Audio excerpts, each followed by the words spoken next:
ইরানের টানা ব্যালিস্টিক ও ড্রোন হামলার মুখে প্রশ্ন উঠছে আমেরিকা ও ইসরায়েলের প্রতিরক্ষা সক্ষমতা নিয়ে। বিপজ্জনকভাবে কমেছে আমেরিকা ইসরায়েলের ইন্টারসেপ্টর মজুদ। মাত্র 2-3 দিনের উচ্চমাত্রার ক্ষেপণাস্ত্র বিনিময়ে আমেরিকা ইসরায়েলের প্রতিরোধ ক্ষমতা চাপে পড়েছে। কারণ একটি ক্ষেপণাস্ত্র ঢুকাতে প্রয়োজন হয় 2 থেকে 3টি ইন্টারসেপ্টর। ফলে ইরানের প্রতিটি সালভো বা ক্ষেপণাস্ত্র তরঙ্গ আমেরিকা ইসরায়েলের প্রতিরক্ষা মজুদকে দ্রুত শূন্যের দিকে ঠেলে দিচ্ছে।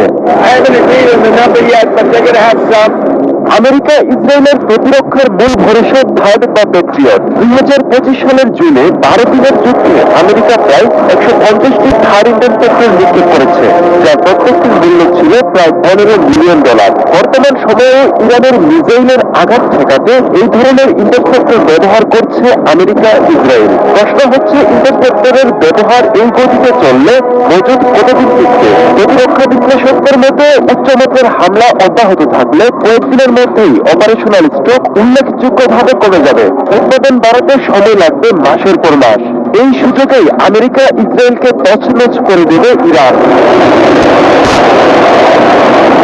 যদি ইরান আরো কয়েকদিন টানা হামলা চালায়, তাহলে তেল স্থাপনা, বড় বিমান ঘাঁটি ও কৌশলগত বিমান ঘাঁটি লক্ষ্যবস্তু হবে।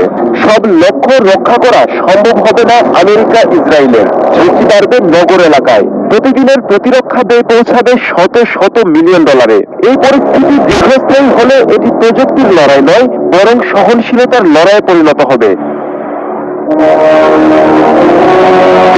পশ্চিমা সামরিক মূল্যায়নে বলা হচ্ছে, ইরানের কাছে হাজার হাজার ব্যালিস্টিক ও ক্রুজ ক্ষেপণাস্ত্র সহ বিপুল পরিমাণ উন্নত প্রযুক্তির ড্রোন মজুদ রয়েছে। সুনির্দিষ্ট সংখ্যা প্রকাশ করা না হলে অনুমান করা হয়, ইরানের স্বল্প ও মধ্যপাল্লার ব্যালিস্টিক ক্ষেপণাস্ত্র রয়েছে কয়েক